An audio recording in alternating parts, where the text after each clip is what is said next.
Now, Supertype has said who is funding the protesters, those ones who are made up of sort of slightly upset young people and some old people who appear to be on the brink of almost like a nervous breakdown about the end of the world, which is not going to happen, by the way. You can take it from us. The world will be here. The world cannot be destroyed. The idea that the world can be destroyed is a secular fantasy. It can't be destroyed ever.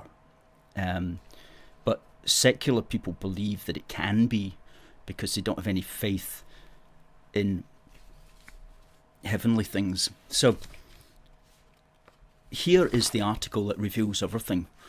Just Stop Oil's spring uprising protests funded by US philanthropists.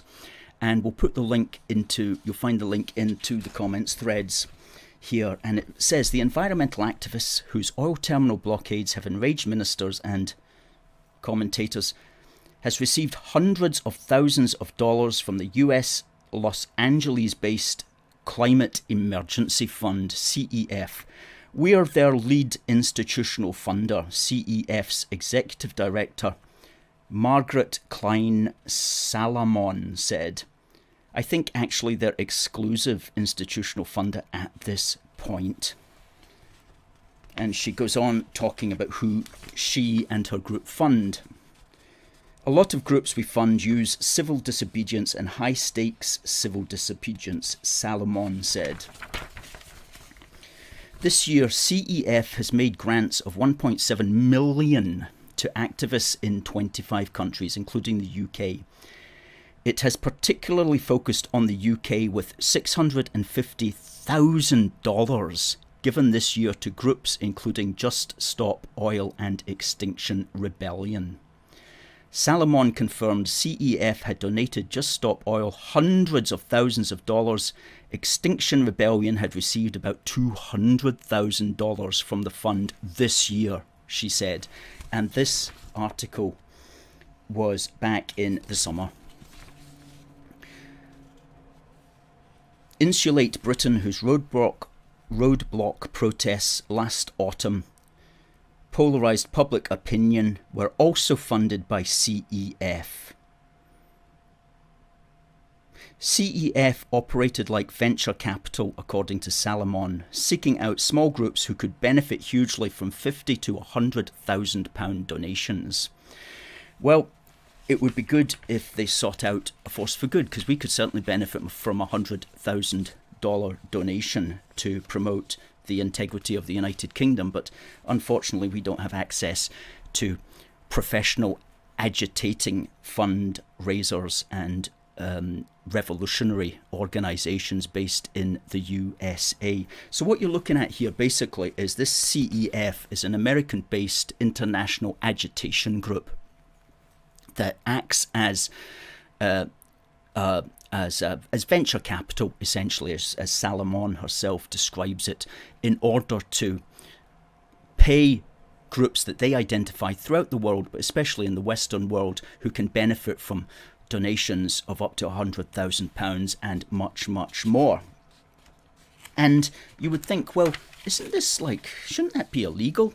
And I can assure you, if the British government wanted to make it illegal, they could certainly do so, because they've got the names and they've got the organisations and they know exactly how the money's coming in and they know what bank accounts it's going to and all that sort of thing. And if you remember back when the truckers had a protest in Canada, what did Justin Trudeau do? He froze all their bank accounts. Now, I'm not saying that that's necessarily what should happen. I'm just pointing out that that can be done if a government has the will to do it.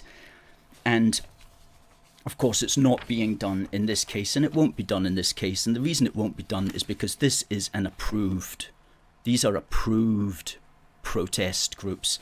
Imagine if that was a protest group campaigning about, something that they stick in your arm, or if it was a protest group complaining about mass immigration into the UK, or any other of these unfashionable things. Don't you think that they would shut it down quicker than you could say police brutality? They most certainly would. Okay, so when you see this sort of thing on the internet, when you see groups that are being allowed to continue, you know it's because the government themselves want it to continue for whatever reason. Or they have no desire to shut it down because it's not contrary to their policy. Okay?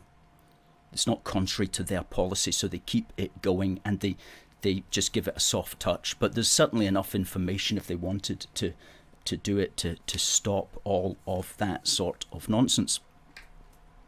I'm not saying that they necessarily should, I'm just pointing out that they could, but they don't.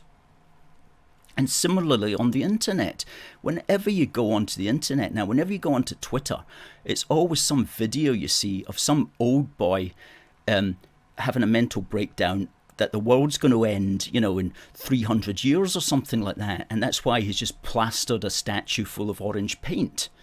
Okay? Why am I seeing all of that? Imagine if that was groups that were campaigning against the shot in the arm. Okay? Twitter would be removing all of these videos. They'd be taking them all off the internet. You wouldn't be seeing any of that stuff. But oh no, you're seeing it all the time. All the time. All the time. It's just pushed because...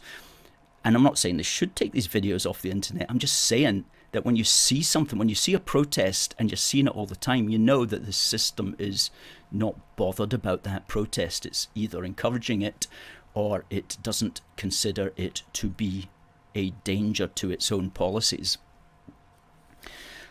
So that's all the information. That's where all that's coming from. And of course, Rishi Sunak and Nicola Sturgeon are all going off for a camel ride in Egypt to see the pyramids and all that kind of stuff next Sunday for a week. And that was a great jaunt if you can swing it. That's for sure.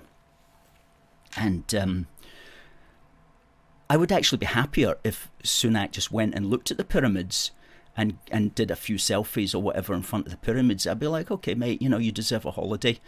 But to actually go out there on our money and for something that is just so unbelievably pointless and stupid is annoying. And another thing about causes, right? Causes don't have to be true.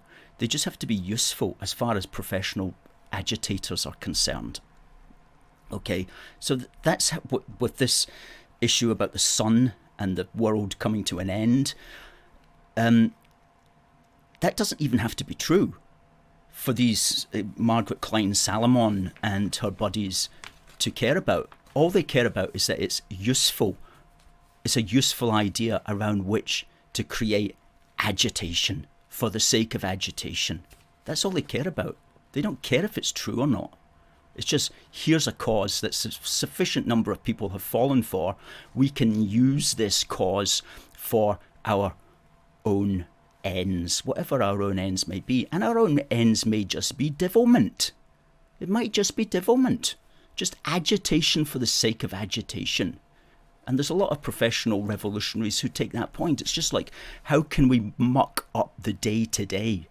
I know, let's do whatever, Let's find a cause, get sufficient number of people who believe in it and fund it and just cause trouble. I mean, that's also a thing that people do.